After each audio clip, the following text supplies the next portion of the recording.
Good day, my wonderful people. We will be continuing the core values that are highly esteemed at the House of Increase Ministry Incorporated, THIM, the House of Increase Ministry Incorporated. We have said that our core values are Bible-based, practically proven, as in they can be applied in real-life situations. Then number 3, they are extremely essential for total productivity. The core values are practically proven and extremely essential for all-round fruitfulness and total productivity. In part 1, we looked at kingdom addiction, prevailing powerful and purposeful prayers. We looked at number 3, integrity in all areas of life. Number 4, we looked at punctuality, which is the soul of business. In part 2, we looked at frugality, that is management. Then we looked at diligence, and we stopped at number 7, self-discipline, which we said self-control, rightly taming your natural appetites and controlling your passions in a godly way. Then we talked about areas of self-control. I want to quickly review the number 7 where we stopped. Under areas of self-control, number A, frequency of eating. Frequency of eating. Let's not eat because it's available, it's free, or it's cheap. Number B, sexual drive or appetite, what is called libido. Okay, we have to control it, we have to overcome it, and deal with evil passions. Number C is duration of sleep. Duration of sleep. Don't become a world WCS, world champion sleeper. WCS, world champion sleeper. Duration of sleep. Number D, your movements and your journeys. Don't go anywhere because there's a free car, or there's a free bus, or there's nothing you are doing. Go to places because it's necessary. Go to places because it's vital. Go to places because it is purposeful. Go to places because it is necessary. So be disciplined in your movements and in your journeys. Then number E, drinking of soft drinks or minerals or beverages. Okay? Don't drink it too much, especially the ones that has a lot of sugar content. It has side effects later. Then totally abstain from alcoholic drinks. They take your money. Eventually, the person may lose his own mind. A story just came to me not too long ago. A man drank so much. An elderly man in his 50s. He drank so much that he didn't know when he started wee-weeing on the body in broad daylight.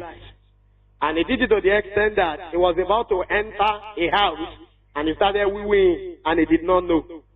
And then he moved from there, went to another place, not far, and he wee-weed again uncontrollably and started misbehaving.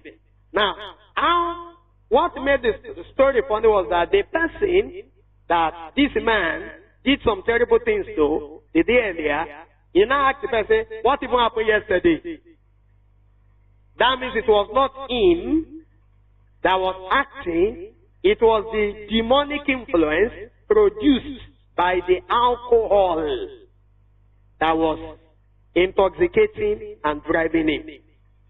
So drinking of alcohol takes your money, damages your liver, gives you what they call liver sclerosis. Not only that, it affects your health, it drains your finances, it damages your mind, and it leads you to behave stupidly. I've known people that anytime they drink, they will start saying nonsense. Some of them will even secrets that they are not supposed to tell anybody, they will start saying it. Yes, I'm the one that did this. I'm the one that impregnated her. I'm the one that... Something that normally the person will not say is a spirit that has taken over. Then, the self-control in the attendance are parties and social engagements. Don't just go to any party you are invited. Who is the person invited? What do they want to do there? Where are they having it? And they say they're having it by the pool, by the beach. And they say it's a poolside party. It's a beach party. It's going to hold at a club, at a bar. Find out where the place is. It's not every place you go. Then also, deal with your anger. Control your anger. Everybody gets angry, but we must don't allow anger to turn to rage. There is a difference between anger, rage, and wrath. They are in degrees and in levels. When some people get angry, they break everything. When the anger has left them, they will kneel down to beg everybody. They break everything. Break television. Break plasma. Break everything. Break all the plates in the house. And then later they will now come and kneel down and beg everybody. Now the begging will gather together what has been broken. So control your anger.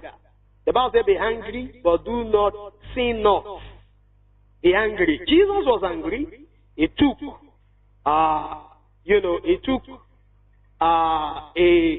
something to beat people, a whip, and he began to beat people. But he didn't lose his mind. Ephesians chapter 4 verse 26. Ephesians chapter 4, be ye angry and sin not. Let not the sun go down upon your wrath. You see, they will use the word anger and they use the word wrath. Let not the sun go down upon your wrath. Very, very important. That's Ephesians chapter 4 verse 26. Ephesians chapter 4 verse 31. 31. Let all bitterness and wrath, W-R-A-T-H, and anger and clamor and evil speaking be put away from you with all malice. Let all bitterness and wrath and anger and clamor and evil speaking be put away from you with all malice. Ephesians 4:26 and then Ephesians 4:31. So deal with your anger, control your anger. Be angry, but don't lose your mind. Okay. Number 8, as we go further in this part 3, is excellence. You must desire to be excellent in all that you do. You must make up your mind, I want to be excellent spiritually. I want to be excellent mentally. I want to be excellent socially. I want to be excellent relationally. I want to be excellent financially. I want to be excellent academically. I want to be excellent professionally. In all areas of my life, I want to be excellent. I want to stand out. I want to be among the best. I want to be among the leaders. I want to be among the champions. I want to be among the trailblazers and the trendsetters. Plan to be excellent in all that you do. Excellence. Desire to be your best and to put in all you can into whatever you do. Desire to be your best, your best, your best, and put in all you can into whatever you do. Desire to be your best and to put in all you can into whatever you do. Avoid mediocrity. Avoid mediocrity and be delivered from average mentality. Avoid mediocrity and be delivered from average mentality. A man called John L. Mason wrote a best-selling book about 20 or more years ago called An Enemy Called Average. That's the title of the book. An Enemy Called Average. A best-selling book. It was wonderful. It was powerful. It was life-changing. Desire to be excellent in spiritual things, in work-related ethics. The desire to be excellent as a husband, as a father, as a son, as a daughter. What is it to be excellent? To be different in a positive way. What is it to be excellent? First class, zenith, the highest, the pinnacle of achievement. The pinnacle of achievement. The zenith of productivity. The highest level, the highest point. Highest level, obtainable, attainable, and achievable. So, it's important. Excellence. Don't do things anyhow. Do it excellently. Be an excellent wife. Be an excellent mother. Be an excellent father. Be an excellent husband. Do your best. And still improve. Excellence is never ending. The excellence of yesterday can become the mediocrity of tomorrow. Always improve. The largest room in the world is a room for improvement. The largest room in the world is a room for improvement. They asked the late Archbishop Benson Andrew Daosa, the founder of the Church of God Mission International Incorporated, and a great spiritual father in the continent of Africa and all over the world. They asked him before he died. They said, what is your best message? He said, the next one. He said, what is your best food? He said, the next one. He said, what's your best cuisine? He said, the next one. He said, what's the best of this? He said, the next one. He said, sir, why is it the next? Is that because when I'm going to do it next, I will correct my errors, I will correct my mistakes, and I will build on the good things that I did in the past so as to make it better. He said, so the next one will be better than the current one. The next one will be better than the current one. Do the current well, but when you are going to do the next one, improve on what you have done. Anytime I'm teaching a series, I go for that to study the subject. And while studying the subject, sometimes my staff, she will correct, type, and print out again and again and again. And I've explained to her, so it's not that I like to waste your time, or I like to waste my time in that. It's simply because I want to put in the very best I can into this particular subject or topic. So put in your best into whatever that you do. Excellence. Number 9 is planning ahead for the things you are involved in. Planning ahead for the things that you are involved in. If you want to do something 6 months from now, start planning today. 6 months look long, but 6 months is very close. 6 months look far from now, but 6 months is very close. So start preparing, start praying, start planning, start saving, start investing into that which you are supposed to do. Very, very important that we understand this. So planning ahead for the things you're involved in. That is avoiding waiting till the last minute before you do what you are supposed to do early. If it involves money and then you're not able to do it on time, it's understandable. But if it does not involve money, be the first to do it. Be the first to do it.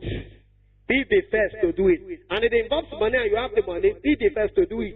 And if it involves money and you already know when it's going to expire, quickly run around to look for the money and then make sure before the last day it is settled. I know people that when they are preparing for a seminar, they start studying when it is 2 days to the seminar. And then their notes will not be ready until 1 hour to the time of preaching. I don't like this kind of idea. In our church, the House of English Ministry Incorporated, the Solution Center Church, most of the time by the grace of God, we plan our programs early, we prayerfully select the team, and we write the manuals, and then we get it ready before the time. We make sure the messages are prepared early, they are pre-planned early, they are printed out early, they are arranged logically, sequentially, in a very organized manner, and then people have the very best. So planning ahead. Plan ahead concerning your marriage. Plan ahead concerning childbearing and child rearing. Childbearing is giving birth. Child rearing is raising great kids. Let me come again. Childbearing is having kids, giving birth. Child rearing is raising great kids. They are two different things. Anybody can give birth, okay, once you are physically okay, but not everybody can raise great kids. It takes some skill and it takes a lot of sacrifice. So planning ahead for the things you are involved in, avoiding waiting till the last minute before you do what you are supposed to do early. Plan ahead. You have a deadline. You have something you are supposed to do at a particular time. Make sure you start doing it now. Start praying now. Start planning now. Start saving now.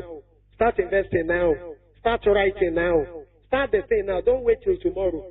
Do something today that will make your tomorrow better. Do something today that will make your tomorrow secure. Do something today that will make your tomorrow to be better than it is today. So, planning ahead for the things you are involved in. It's very important. It's very crucial. It's one of the core values that we have here at the House of Increase Ministry Incorporated. Number 10 is documentations and record keeping. Documentations and record keeping. I was speaking to my wife maybe yesterday or a few days ago, and I was telling her, I said I want to do a ministry that when I'm no longer here and with the Lord in heaven, the ministry will continue. Because the people will understand the vision. They will have seen many of the things I plan to teach, or which I didn't have the time to teach, and they can teach it. They will know how to do many, many things in my absence. That was the kind of ministry that Jesus ran. He left us a textbook. It's called the Holy Bible. He left us a lecturer. It's called the Holy Spirit. He left us a textbook, the Holy Bible. He left us a lecturer. It's called the Holy Spirit. He will teach you all things. He will show you things to come. And in the same way, if you have started any organization, let there be written documents, written materials. Let there be documented. That is one of the reasons why I'm doing this recording.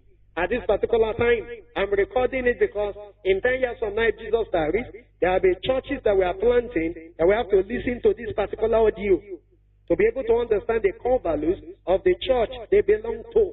As the founder, as the overseer, and as the person that is given the vision, I need to set that foundation well. So documentations are important. Record keeping, filing system, collecting receipts and keeping them, filing, keeping your certificate, keeping your credential, keeping your building plan, keeping your C of O, certificate of occupancy, keeping important documents, keeping your passport, keeping your ID card, keeping it well. It's very important. This is not spiritual, but this is necessary for successful living. Documentation cannot replace intercession. Intercession cannot replace documentation. Documentation cannot replace intercession. What is intercession? Praying for other people. Very necessary. And intercession can never replace documentation. You have to do intercession when it is necessary, while you have to do documentation when it is also necessary. Documentation, record keeping, keep your certificate, your credential, your receipts, record things, record things, record. That's why in the last 3 or 4 years, I make sure that all the teachings I do that are formal are recorded. Why? I listened to a message preached by the reference in 1968. 1968, I was not yet born. As at the time I was listening, the reference was dead. I was not born. The man who preached was dead. But the teaching was still available. Fine. It was recorded. It was kept. And it was put on the internet. And that's why recently also we opened a YouTube channel, which I will encourage you to be part of. YouTube.com. A channel. Mobolaji Shodia. YouTube.com. And not only do we have teachings there, the song sang in our church last Sunday is there. I want more of you. Jesus. By Sinach is there. You can listen to it on the internet, any part of the world. YouTube.com. Mobolaji Shodia. You see some songs sung by the choir. You see quite a lot of my teachings. And why am I doing that? Because I want to build a ministry without walls. Because I want to build a ministry that people can go back into the archive and know exactly what to do. Exactly what to do. Documentation and record keeping. Record your messages. Record your voice notes. Record your audio. Record something. Write something. You don't have to write as proficiently as I do or as some great people do, but write. Okay, write something. Today, I learned the value of documentation. Today, I learned that. And then yesterday, I learned how to be more diligent in what I do. Just write it. That's why some people keep journals. And if you keep journals of what to do daily, you'll be amazed that in 365 days, you have something that can cover 10 A4 pages depending on the volume of what you write. That's why it's good to write the things that are taught in church. Add one note for the church. One note, just one. When you finish, you pick another one. When you finish, you pick another one. When you finish, you pick another one. And keep it. Document it. File it. It's important. It's necessary. You do not know that is a book that you just kept. A book that can be printed. A book that can be released that you just kept. Very important. And for those who are also partaking of the Excellence Restorer Institute training, it's also good to have a notebook for this particular training. Have a notebook. The cost is simple. Just very cheap. Just get a notebook. Take notes on the things that you are taught. Documentation and record keeping. Number 11, Financial budgeting and savings of money in a systematic and strategic way. Financial budgeting and savings of money in a systematic and strategic way. You need to have a budget, weekly budget, daily budget, monthly budget, quarterly budget. And if it's not in the budget, it will not be taken care of. If it's not in the budget, it will not be taken care of. Have a budget. Let the budget regulate your spending, not needs. Needs are insatiable. Wants are insatiable. Wants, human wants, are insatiable. Let your needs be minimal. Let your needs be basic. Don't stretch yourself too lean over too many areas. Financial budgeting. Have a budget.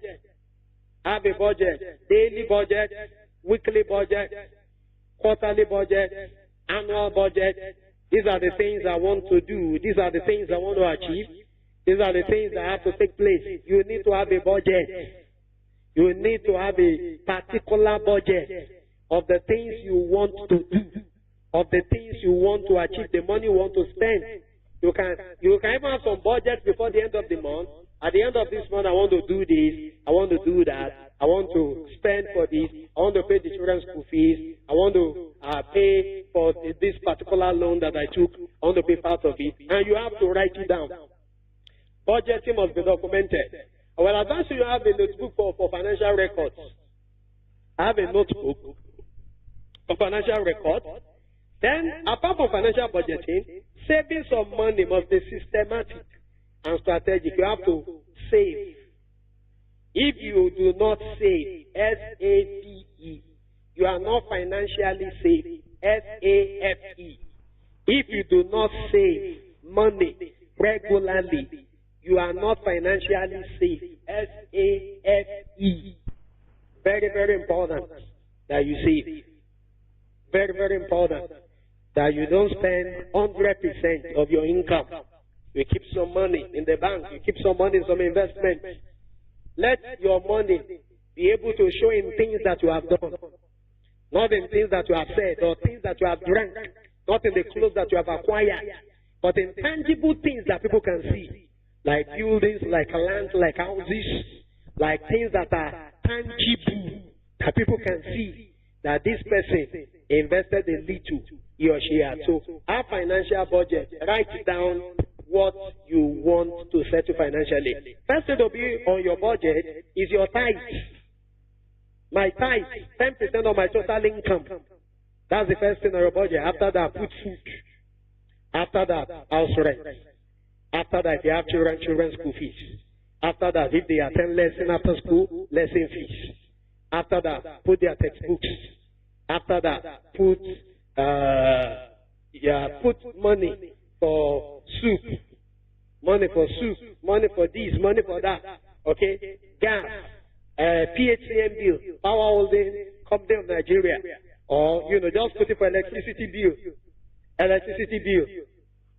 Security bill. Phones. That's recharging of phones. Recharge card or airtime. Okay? Make sure you budget for everything. Okay, I have a teaching on family budgeting that is very detailed and comprehensive. I will encourage you to order for the manual and also order for the audio. Very important. Family budgeting. I outlined about 37 things that needs to be budgeted for. About 37 things that needs to be budgeted for. Have savings. A systematic and strategic way of saving. Saving in the bank. You can also belong to a cooperative that is organized and well structured and also legal in its operation. And then number 12, relating rightly with very many people in a strategic way. Relating rightly with very many people in a strategic way. This subject of relationship is one of my favorite subjects that I'm passionate to talk about because I have discovered that sometimes you don't need the money. What you need is men. Sometimes you do not need the money. What you need is men. Sometimes you do not need funds. What you need are friends. Sometimes you do not need money. What you need is to have men. Sometimes you do not need funds. What you need is to have friends. And relationship is a form of scholarship. Relationship is a form of scholarship. Relationship will produce resources. It's just a matter of time. Relationship is a form of scholarship. Relationship will produce resources. It's just a matter of time. It's important that you build a healthy relationship with God, with your spouse, with your wife, with your husband, with your children, with your cousins, with your nephew, with your pastor, with your spiritual leaders. You build good relationships. You build healthy relationships. You build wholesome relationships. You build enriched relationships with them. Relationship is important. We came into the world because of relationships. Relationship of our father and our mother. It was the relationship of our father and mother that raised us. And the relationship of people who surround us to become who God wants us to become. We build relationship with our teacher. We got knowledge. We build relationship with people in the neighborhood. We have friends. We build relationships in the workplace. We have colleagues at work. We build relationships in the church. We have fellow church members, brethren, and Christians that are friends. We build relationships in the school. You have fellow students that sometimes in the future, one of them may be a governor. Sometimes in the future, I was reading the Facebook last week. Myself and my wife did 48th wedding anniversary, and I posted it on Facebook. And somebody said, we went to the same primary school. And I was thinking, is it true? Then the next time I read, he mentioned the name of our teacher, and I remember. When did I finish primary school? That is 1983. That was about 34 years ago. And the person said we sat in the same class in primary school. In fact, I've forgotten about him. But when he mentioned the name of the teacher, I know that he knows what he was talking about. Because that was one of the best teachers that have ever taught me. His name is called Mr. Adebayo. Very good teacher. Excellent teacher. So when he mentioned the name of the teacher, I know he was speaking the truth. But I forgot it. 1983. Okay? I think around July was when I left primary school. 1983. And as at then, that was many, many years ago. But the guys still remember that we sat in the same class. So we need to relate well with people. Relate well in the community where you live, where you have built your house, in the community where you are a tenant, in the community where you currently live. Don't be a nuisance. Don't be troublesome. Don't be somebody known for bad things. A good name, the Bible says, Proverbs 22 verse 1, is better than silver and gold. A good name, a good reputation, a good character, a good behavior is far better than silver and gold. Have a good name. Have a name that when people are reminded, they will be reminded of somebody that is godly, of somebody that is honest, of somebody that is sincere, of somebody that is ready to do great and wonderful things. Have a good name. Relate well with God. Relate well with your spouse. Relate well with your brothers. Relate well with your sisters. Relate well with your co-neighbors. Relate well with everyone. And as you relate well, I see God take you to the next level. I see you shining. I see you smiling. You will succeed. You will break forth. In Jesus' holy name. Amen and amen.